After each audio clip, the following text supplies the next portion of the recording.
నమస్కారం. ఘంటారావానికి స్వాగతం. ముందుగా ప్రధాన అంశాలు. పిఠాపురంలో ఘనంగా జనసేన జయకేతనం సభ. కార్యకర్తలు అభిమానులతో కిక్కిరిసిన ప్రాంగణం.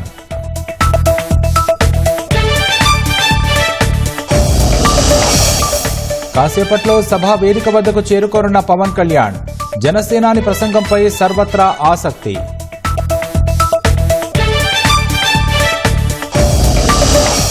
నామినేటెడ్ పదవుల భర్తీపై చంద్రబాబు ముమ్మర కసరత్తు. పేర్లు సిఫారసు ఆలస్యంపై టెలికాన్ఫరెన్స్లో అసహనం.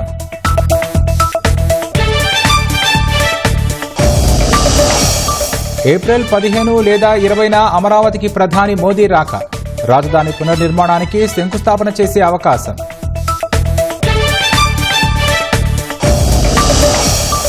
అభివృద్ధి పనులతో మంగళగిరి రూపురేఖలు మారిపోతాయన్న లోకేష్. రాబోయే 100 రోజుల్లో కార్యక్రమాలు ప్రారంభిస్తున్నట్లు వెల్లడి.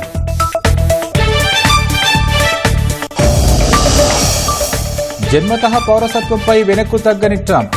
పాక్షికంగా అమల్లోకి వచ్చేలా చూడాలని కోర్టుకు విజ్ఞప్తి.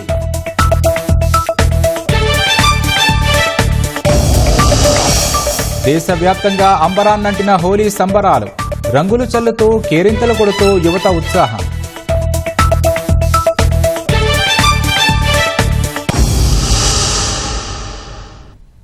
జనసేన 12వ ఆవిర్భావ సభకు జన సైనికులు పోటెత్తారు. రాష్ట్ర నలుమూలల నుంచి తరలివచ్చిన నాయకులు, కార్యకర్తలు పవన్ కళ్యాణ్ అభిమానులతో పిఠాపురం శివారులోని చిత్రాడ జనసంద్రమైంది. జయకేతనం పేరుతో నిర్వహిస్తున్న ఆవిర్భావ సభలో పవన్ పేరు ప్రతిధ్వనిస్తోంది. పవన్ ఉప ముఖ్యమంత్రి పగ్గాలు చేపట్టాక జరుగుతున్న మొదటి ఆవిర్భావ సభను జనసేన నేతలు ప్రతిష్టాత్మకంగా తీసుకున్నారు. 50 ఎకరాల విస్తీర్ణంలో సభ ఏర్పాట్లు చేశారు. జనసేన ఎమ్మెల్యేలు, ఎమ్మెల్సీలు, ఎంపీలు, ముఖ్య నేతలు ఇలా దాదాపు 250 మందితో సభా వేదిక కొలువుదీరింది. కాకినాడ ఎంపీ ఉదయ్ శ్రీనివాస్, నెల్లిమర్ల ఎమ్మెల్యే లోకం మాధవి జ్యోతి ప్రజ్వలన చేసి సభను ప్రారంభించారు. ఆ తర్వాత ముఖ్య నేతలు జన సైనికులను ఉద్దేశించి ప్రసంగిస్తున్నారు. మధ్య మధ్యలో సాంస్కృతిక కళాకారులు, కార్యకర్తలను పవన్ పాటలతో ఉర్రుతొలగిస్తున్నారు. జనసేన నేత పవన్ కాసేపట్లో సభా ప్రాంగణానికి చేరుకోనున్నారు.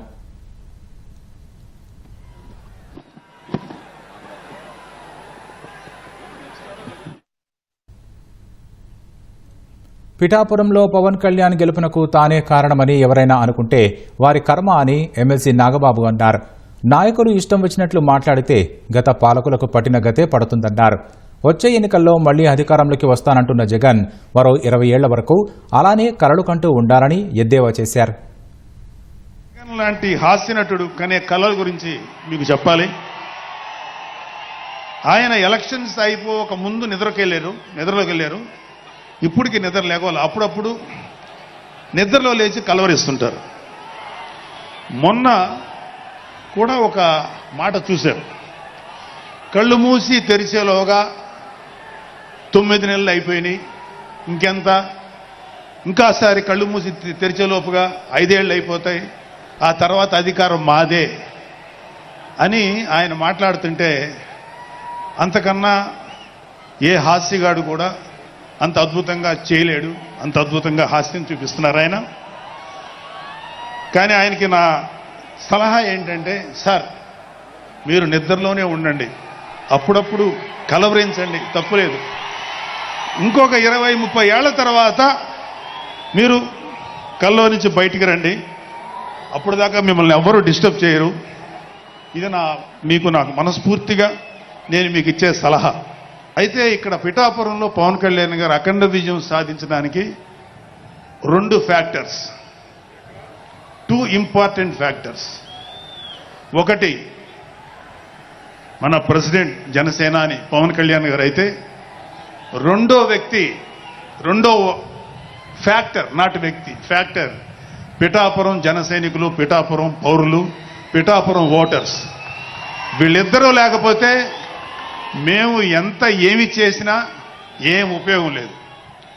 సో మాలో ఇంకెవరైనా సరే పవన్ కళ్యాణ్ గారి విజయానికి నేనే దోహదపడ్డాను అని ఎవరన్నా అనుకుంటే అది వారి కర్మ. అంతకంటే ఏం చేయలేం. రాబోయే 20 ఏళ్లలో ఆంధ్రప్రదేశ్ ఒక స్వర్ణయుగం చూడబోతుంది. ఎందుకంటే ఎప్పుడో స్వాతంత్రం రోజుల్లో కొంతమంది మహానుభావులు పుట్టారు. అలాంటి వ్యక్తి ఈ రోజు పుట్టడం, ఈ రోజు మన ముందు ఉండటం మన అదృష్టం.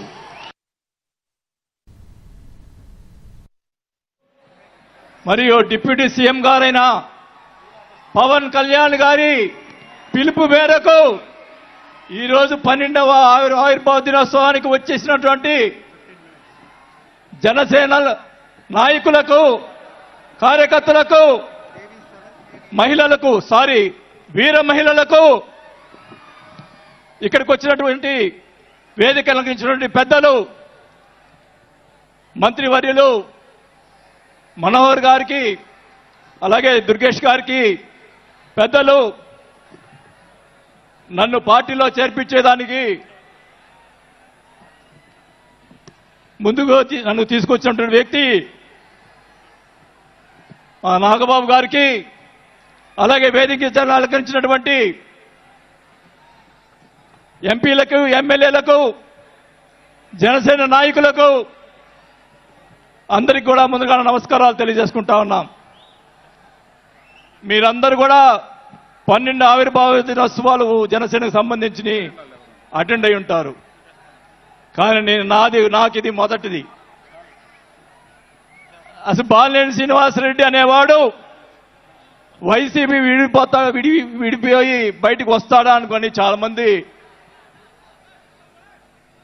మాట్లాడినటువంటి పరిస్థితులు ఉన్నాయి. నాకు క్షమించండి కొద్దిగా, ఎందుకంటే మొదటిసారి కాబట్టి ఒక 5 నిమిషాలు తీసుకుంటాను. దయచేసి మనోహర్ గారు క్షమించాలని కోరుకుంటా ఉన్నా. మొదటిగా నాకు రాజకీయ భిక్ష పెట్టింది రాజశేఖర రెడ్డి గారు. రాజశేఖర రెడ్డి గారు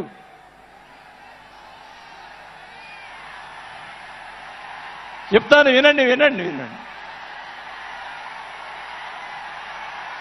నాకు రాజశేఖర రెడ్డి గారైనా, ఎన్టీ రామారావు అయినా నాకు ఇష్టం. నేను దయచేసి వినాలా. నేను నిజాలు చెప్తాను, పిఠాపురం సాక్షిగా అన్ని నిజాలే చెప్తాను. వినాలా, నాకు జరిగిన విషయాలు కూడా చెప్తాను.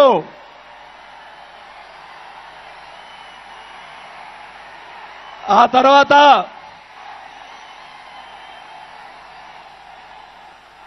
ఆయన జగన్మోహన్ రెడ్డి గారు పార్టీ పెడితే రాజకీయ భిక్ష పెట్టాడు కాబట్టి నేను మంత్రి పదవి వదులుకొని ఆయన వెంట నడిచాను. నేను 4 సంవత్సరాలు, మనోహర్ గారికి తెలుసు, 4 సంవత్సరాలు మంత్రి ఉంది నాకు. అయినా కానీ నాకు రాజకీయ భిక్ష పెట్టాడు కాబట్టి, మానవత్వం అనేది ఉంది కాబట్టి నేను ఆ రోజు ఆయనకి తడిచాను. కానీ ఏం జరిగింది, నాకు మంత్రి వదిలిపెడితే మంత్రి ఇచ్చి మంత్రి తీసేశాడు. అవన్నీ నేను కూడా బాధపడిన, నేను మంత్రి అనేది ఐ డోంట్ కేర్. ఆ రోజు 4 సంవత్సరాలకే వదిలిపెట్టాను. నేను ఒకటే చెప్తా ఉన్నా, మన వంశీ గారిని ఆయన చెప్పాడు కదా, మన ఈయన సినిమా యాక్టర్, ఆయన పేరేంటి, పోసాని మురళి గారు, వాళ్ళని అరెస్ట్ చేస్తే ఈయన పోయి, జగన్మోహన్ రెడ్డి గారు పోయి వాళ్ళని పరామర్శిస్తాడు. నేను ఒకటే చెప్తా ఉన్నా, రఘురామకృష్ణరాజు గారిని నిన్ను ఏదో మాట్లాడితే ఆయన లోపల పెట్టించి, కుదగొట్టించి, కాలు చేతులు ఎర్రగొట్టించి లోపల పెట్టించావే. 17 సంవత్సరాలు ముఖ్యమంత్రిగా చేసినటువంటి చంద్రబాబు నాయుడు గారి కుటుంబాన్ని, భార్య గురించి మాట్లాడితే వాళ్ళకి బాధ కలగదా అని అడుగుతా ఉన్నా. ఆ రోజే నేను ఖండించాను, నేను అసెంబ్లీలో ఆ రోజే. అలాగే మన నాయకుడు పవన్ కళ్యాణ్ గారు, ఆయన గురించి మాట్లాడావు పోసాని మురళీకృష్ణ గారు. ఆయన కళ్ళైన చేస్తుంటే లక్షలాది మంది జన సైనికులు నీకు తుప్పుగా రాలగొట్టేవాళ్ళు. ఆయన మౌనం వహించారు. నేనైతే చెప్తా ఉన్నా, కుటుంబాన్ని అలా మాట్లాడారు కాబట్టి వాళ్ళని 9 నెలలు, ఇంకా 9 నెలల తర్వాత అరెస్ట్ చేశారు. నేనైతే గవర్నమెంట్ ఇచ్చిన మరుసటి రోజే లాఠీతో రాలగొట్టించి లోపల వేయించేవాడిని కూడా ఈ సభాగా చేసుకుంటా ఉన్నా. చేసినటువంటి దుర్మార్గాలు ఎక్కడికి పోవు, దుర్మార్గాలు ఎక్కడికి పోవు. ఒకటే చెప్తా ఉన్నా, నేను 5 సార్లు ఎమ్మెల్యే 2 సార్లు మంత్రి అయినా కూడా నేను ప్రతిపక్షంలో ఉన్నప్పుడు కూడా మన నాయకుడు పవన్ కళ్యాణ్ గారు వైసీపీని ఒకరోజు అందరినీ తిడుతూ ఒక బాలినేని శ్రీనివాసరెడ్డి గారు లాంటి మంచి వాళ్ళు ఉన్నారని చెప్పి ఆ రోజు చెప్పిన రోజే నేను జనసేనలో చేరి ఉండాలి అని కూడా తెలియజేసుకుంటా ఉన్నా. ఆ రోజు చేరకపోవటం నా దౌర్భాగ్యం. నేను ఈరోజు చెప్తా ఉన్నా, స్పీచ్ 9 నెలలు అయిపోయిందమ్మా ఇవ్వటం, అందువల్ల గొంతు ఇది అయిపోయింది. దయచేసి నేను మీ పిఠాపురం సాక్షిగా నిజాలే చెప్తా ఉన్నా. గవర్నమెంట్ వచ్చిన తర్వాత చిన్న చిన్న కార్యకర్తల మీద కేసులు పెట్టి లోపలేశారు. వాళ్ళని కాదండి లోపలేయాల్సింది, కోట్లు సంపాదించున్నారు. వాళ్ళని ఇంకా లోపలేలా, అదే నా బాధ. స్కాములు చేస్తున్నారు, కార్యకర్తలు పట్టించుకోలేదు. కోట్లు సంపాదించి ఈరోజు రకరకాలుగా మాట్లాడుతూ ఉన్నారు. పవన్ కళ్యాణ్ గారి గురించి మొన్న మాట్లాడాడు జగన్మోహన్ రెడ్డి గారు. ఏదో కౌన్సిలర్ అన్నాడు, ఏదో అన్నాడు. అయ్యా జగన్మోహన్ రెడ్డి గారు, మీ నాన్న దయతోటి నువ్వు ముఖ్యమంత్రి అయ్యావు, మీ నాన్న అంత అడ్డు పెట్టుకొని. మా నాయకుడు ఇప్పుడు జనసేన నాయకుడు పవన్ కళ్యాణ్ గారు స్వశక్తితో ఈరోజు లక్షలాది మంది అభిమాన పాత్రులు అయ్యాడని గుర్తుపెట్టుకోవాలని కూడా తెలియజేసుకుంటా ఉన్నా. మీ నాయనతోటి వెనక ఒకసారి ముఖ్యమంత్రి అయ్యావు, ఇంకా చూద్దాం. నేను ఒకటి కూడా చెప్తా ఉన్నా, నేను పవన్ కళ్యాణ్ గారిని కలిసినప్పుడు రాశారు చాలా మంది, కొన్ని పత్రికల్లో మీడియాలో రాశారు. ఏం రాశారు? బాలినేని గారు చాణక్యుడు కూటమిని విడగొడతాడని చెప్పి కొన్ని పత్రికలు రాసినాయి. నేను అనుకున్నాను, నా వల్ల పవన్ కళ్యాణ్ గారికి ఇది రాకూడదు. నా ధ్యేయం, నా కోరికల్లా ఆయన పైకి ఎదగాలని తప్ప వేరే ఉద్దేశం లేదు. నేను ఆయన కలిసినప్పుడు ఒకటే అడిగా, అందరూ అనుకున్నారు ఎమ్మెల్సీ ఇచ్చి మినిస్టర్ ఇస్తారని చెప్పి కొన్ని ఇతర పత్రికలు రాశారు. నేను ఆయన ఏమీ అడగలేదు, ఒకటే అడిగా, సార్ మీతో నాకు సినిమాలు తీయాలని సార్ అని అన్నా. నా కోరిక అదే సార్. నేను 5 సార్లు ఎమ్మెల్యే అయ్యా, 2 సార్లు మంత్రి అయ్యా, చాలు నాకు. ఇట్లాంటి బూతులు తిట్టే రాజకీయాలు మాకు వద్దు సార్, మీతోటి ప్రయాణం చేస్తా. జనసేనని నా సాయశక్తులా నేను చేయగలని. మా జిల్లాలో 6 నెలల తర్వాత కార్పొరేట్లను చేర్పించాం. మీరు ఛాన్స్ ఇవ్వండి, మా జిల్లాలో జిల్లా పరిషత్తు అన్నీ కూడా జనసేన చేస్తానని కూడా మాకు తెలియజేసుకుంటా ఉన్నా. మాకు ఇవ్వండి ఛాన్స్. నన్ను ఆపద్దు. నాకు జరిగిన అన్యాయం మళ్ళా ఒకరోజు మీటింగ్లో చెప్తా. ఒకరోజు చెప్తే సరిపోదు, ఎందుకంటే టైం లేదు కాబట్టి. నాకు అన్యాయం జరిగిందని చెప్తా. జగన్మోహన్ రెడ్డి గారు చేసినటువంటి అన్యాయాలన్నీ చెప్తా, నాకు జరిగినటువంటి అన్యాయాలు. నేను ఒకటే చెప్తా ఉన్నాను సార్, మీకు కూడా దయచేసి జనసేన కార్యకర్తలు చూస్తున్నాను. అన్ని నియోజకవర్గాల్లో ఎమ్మెల్యేలని చాలా మంది గెలిపించారు, కార్యకర్తల్ని జనసేన వాళ్ళని పట్టించుకోవటం లేదు. దయచేసి చంద్రబాబు నాయుడు గారు,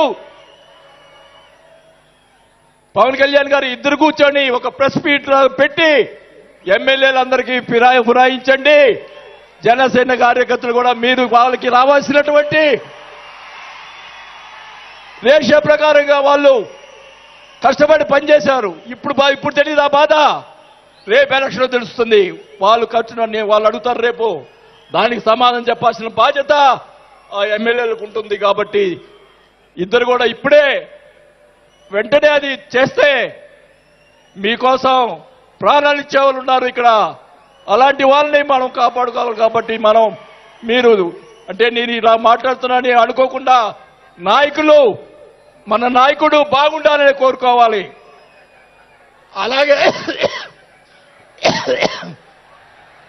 అలాగే మీరు కూడా జన సైనికులు కూడా మీరు కూడా మీ పక్కన వాళ్ళని మంచిగా చూడండి.